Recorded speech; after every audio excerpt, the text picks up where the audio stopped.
आएंगे कार्य को संपन्न भारत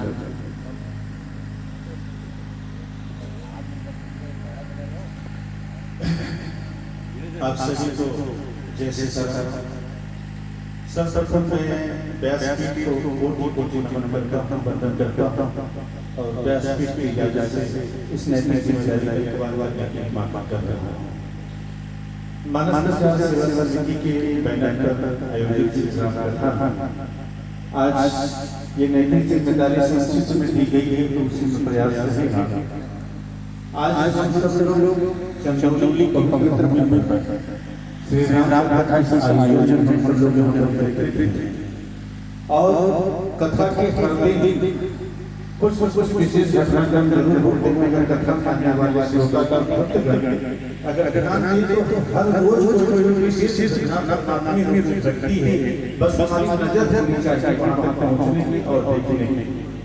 और आज उसी कड़ी में इस कथा में आज के मुख्य अतिथि के रूप में भारतीय जनता पार्टी के यशस्वी अध्यक्ष चंदौली जनपद के आदरणीय श्री काशीनाथ सिंह का आगमन हुआ और काशीनाथ सिंह जी चंदौली की धरती के हैं। चंदौली में ही कथा हो रही है और चंदौली के सत्तासीन पार्टी के जिला अध्यक्ष हैं।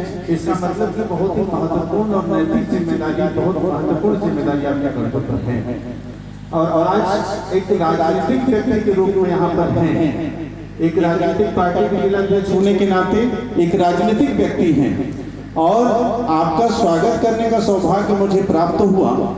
और ये परंपरा राजनीतिक रूप से भी एक दूसरे से गिरने के रूप में जुड़ी हुई है। हमारे पूज्य पिताजी राजर्षि राजेंद्र प्रसाद यादव जी 2 बार विधायक रहे सहसपुर से, लेकिन उनकी जन्मभूमि चंदौली रही है और उनके पुत्र के रूप में, आत्मज के रूप में आपका स्वागत करने का सौभाग्य प्राप्त हो रहा है। तो भारत की संस्कृति, वो परंपरा जिसको हम मानवता और समाज को जोड़ने के लेकर के बात करते हैं, आज उस परंपरा के तहत स्वागत और अभिनंदन आपका है। और हर वर्ष पूज्य पिताजी का यहाँ आगमन होता रहा है। अब वो दुनिया में नहीं है, उनकी जगह मैं हूँ और आप सबका स्वागत करने का मतलब अपनी जन्मभूमि पर अपने लोगों का स्वागत करना, इससे बड़े सौभाग्य की बात नहीं हो सकती। और ये पूरा परिक्षेत्र जो है महादेव का माना जाता है, काशी क्षेत्र माना जाता है और चंदौली उसी का महत्वपूर्ण हिस्सा है।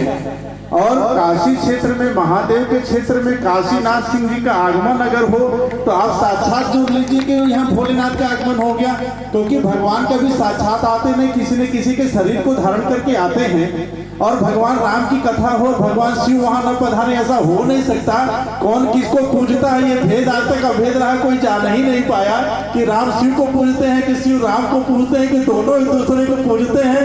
लेकिन ये रहस्य तो वो बड़े लेवल की बात है, ब्रह्मांडी शक्तियों की बात है। लेकिन लौकिक जगत में आज काशीनाथ जी हम लोगों के बीच में आए हैं तो हम लोग यही मानते हैं कि आज भोलेनाथ जी का आगमन इस कथा में हो गया। और मैं इस मंच व्यास से, व्यासपीठ की तरफ से आपका हार्दिक अभिनंदन करता हूँ, स्वागत करता हूँ। और समिति जितने शिद्दत के साथ और जितने अरमानों के साथ इस कथा को कर रही है, कल का नजारा जो यहाँ पर था, इसकी चर्चा पूरे जनपद में है। जो नजारा कल का यहाँ था, तो इसका मतलब कि आज का नजारा कुछ कम नहीं होगा, आज का नजारा भी कुछ अलग होगा। कथा में हर दिन का नजारा अलग होता है। तो इसलिए वो कहते हैं कि बदल देंगे जमाने का मुकद्दर, वक्त के हाथ खंजर नहीं रहने देंगे, ऐ जिंदगी जरा होश में आने दो, राम कथा की राह में कोई पत्थर नहीं रहने देंगे। उन्होंने तो पत्थर लगा करके समुद्र पार कर दिया, तो हम कथा में कोई पत्थर, कोई रुकावट कैसे होने देंगे। हम सभी लोग एक भक्त के भाव से तन मन धन से यहाँ समर्पित हैं। बहुत बहुत आभार आपका, बहुत बहुत शुक्रिया आपके आगमन के लिए। धन्यवाद।